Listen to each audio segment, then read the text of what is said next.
నమస్కారం. ఇవాళ నిమ్స్ హాస్పిటల్లో మరి నిజామాబాద్కి సంబంధించినటువంటి ఎక్సైజ్ కానిస్టేబుల్ గారు సౌమ్య గారిని చాలా దారుణంగా స్మగ్లర్స్ గంజాయి స్మగ్లింగ్ చేసే ముఠా నిజామాబాద్ నడి పట్టణంలో దారుణంగా కారుతో గుద్ది యాక్సిడెంట్ చేసి మళ్ళీ కార్ రివర్స్ చేసేటప్పుడు కూడా అమ్మాయి శరీరం మీద నుంచి కార్ రివర్స్ చేసుకొని వెళ్ళిపోవడంతో చాలా క్రిటికల్ కండిషన్లో ఇవాళ అమ్మాయి ఇక్కడ నిమ్స్ హాస్పిటల్లో చేరి ఉన్నటువంటి సందర్భాన్ని మనం గమనిస్తూ ఉన్నాం. నిన్న నిజామాబాద్లో కూడా ప్రైవేట్ వైద్యశాలలో మంచి వైద్యం అందించే ప్రయత్నం చేసి ఇక్కడికి తీసుకురావడం జరిగింది. ఇక్కడికి వచ్చిన తర్వాత నిమ్స్లో కొద్దిగా ఇంప్రూవ్మెంట్ ఉంది. కాకపోతే ఈ ఘటన ఎంత బాధాకరం అంటే ఎక్సైజ్ పోలీసులు అంటే గంజాయి మాఫియాకి డ్రగ్స్ మాఫియాకి ఏమాత్రం కూడా భయం లేదు అని చెప్పడానికి ఇది ఒక పెద్ద నిదర్శనం. మరి ఈ ప్రభుత్వం అధికారంలోకి వచ్చినప్పుడు డ్రగ్స్ ఫ్రీ సమాజంగా చేస్తామని చెప్పారు. కానీ ఇప్పుడు ఎట్లయిపోయిందంటే ఫ్రీగా డ్రగ్స్ పంచుతున్న లెవెల్లో ప్రతి గ్రామంలో డ్రగ్స్ మోపైనాయి, ప్రతి గ్రామంలో గంజాయి మోపైంది, ప్రతి గ్రామంలో యువకులు చిన్నపిల్లలు మరి చాలా దారుణంగా స్కూళ్ళల్లో కూడా అందుబాటులోకి తీసుకొచ్చే పరిస్థితి వచ్చింది. దీనివల్ల డైరెక్ట్గా బాధపడేది మా ఆడబిడ్డలే. ఏదేమైనా గృహహింస పెరుగుతున్నది, ఆడవాళ్ళ పట్ల అసభ్యంగా ప్రవర్తించేటటువంటి కల్చర్ పెరుగుతున్నది. వీటన్నిటికీ డ్రగ్స్ నాందిగా ఉన్నాయి. కాబట్టి మరి ప్రభుత్వం ఇప్పటికన్నా మత్తు వదిలి నిద్ర లేచి వారి యొక్క ప్రతాపాన్ని చూపించి డ్రగ్స్ని అరికట్టాలని చెప్పి నేను డిమాండ్ చేస్తూ ఉన్నాను. ఎక్సైజ్ అధికారులకి ఇదివరకు ఉమ్మడి ఆంధ్రప్రదేశ్లో ఉన్నప్పుడు వారికి కూడా వెపన్స్ ట్రైనింగ్ ఉంటుంది, గన్స్ ఉంటాయి. కొద్దిగా ఎక్సైజ్ వాళ్ళ దగ్గర ఆయుధాలు ఉంటే ఈ డ్రగ్స్ మాఫియా అయినా గంజాయి మాఫియా అయినా వీళ్ళు భయపడేటటువంటి ఆస్కారం ఉంటుంది. నేను డిమాండ్ చేస్తూ ఉన్నాను తెలంగాణ జాగృతి పక్షాన ఎక్సైజ్ వారికి అట్లానే ఫారెస్ట్ వారికి వెపన్స్ మళ్ళీ ఇవ్వాలి. వారికి ట్రైనింగ్లోనే వారికి శిక్షణ ఇస్తారు, కానీ వారి దగ్గర వెపన్స్ లేకపోవడంతో ఈ స్మగ్లర్లకు డ్రగ్స్ పెడ్లర్లకు అరాచకాలు ఎక్కువైనాయి. కాబట్టి వెపన్స్ ఇవ్వాలని చెప్పి నేను డిమాండ్ చేస్తున్నాను. మరి తెలంగాణ జాగృతి నాయకులకు కార్యకర్తలకు మేము పిలుపునిస్తూ ఉన్నాం. ఎక్కడికక్కడ గ్రామాలలో జిల్లాలలో కూడా డ్రగ్స్ మహమ్మారి పెరిగిపోతూ ఉంది. కాబట్టి మీరు చాలా షార్ప్గా ఉండండి. మరి పోలీసు వాళ్ళకి ఎక్కడికక్కడ సమాచారం అందించండి. దయచేసి యువతలో మంచి దృక్పథాన్ని పెంపొందించే ప్రయత్నం మనం చేద్దామని ఈ సందర్భంగా తెలియజేస్తూ ఉన్నాను. Thank you. జై తెలంగాణ. కండిషన్ క్రిటికల్గా ఉంది. కుటుంబ సభ్యులనైతే నిజామాబాద్ మేము మళ్ళీ ఒకసారి కూడా వారిని ఆదుకుంటాం, జాగృతి తరఫున అండగా నిలబడతామని చెప్పాం. ప్రభుత్వం డిపార్ట్మెంట్ వైద్యం అందిస్తూ ఉన్నారు.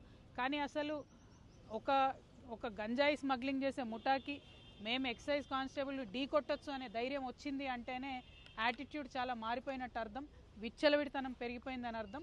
దాన్ని ఖచ్చితంగా తగ్గించాలి, లేకపోతే సమాజంలో అందరికీ కూడా నష్టం జరిగే పరిస్థితి వస్తుందని నేను భావిస్తూ ఉన్నాను. మేడం సంతోష్ రావు గారికి సిట్ నోటీసులు ఇచ్చింది ఈరోజు 3 గంటలకు రమ్మని. దాని మీద ఇవాళ బీఆర్ఎస్ పార్టీ అదేవిధంగా బీఆర్ఎస్ పార్టీ అధ్యక్షులు గౌరవనీయులు ఉద్యమ నాయకులు ఉద్యమకారులకు దూరమైనరంటే, పేద ప్రజలకు దూరమైనరంటే, అమరవీరుల కుటుంబాలకు దూరమైనరంటే, పెద్ద పెద్ద నాయకులు గద్దర్ గారు లాంటి వాళ్ళు గేట్ బయట ఉండే పరిస్థితి వచ్చిందంటే, ఈటెల రాజేందర్ గారు లాంటి వాళ్ళు పార్టీ వీడే పరిస్థితి వచ్చిందంటే, ఈ అన్ని దుర్మార్గాలకు కూడా సెంటర్ పాయింట్ మొదటి దయ్యం ఈ సంతోష్ రావు అనేటటువంటి వ్యక్తి.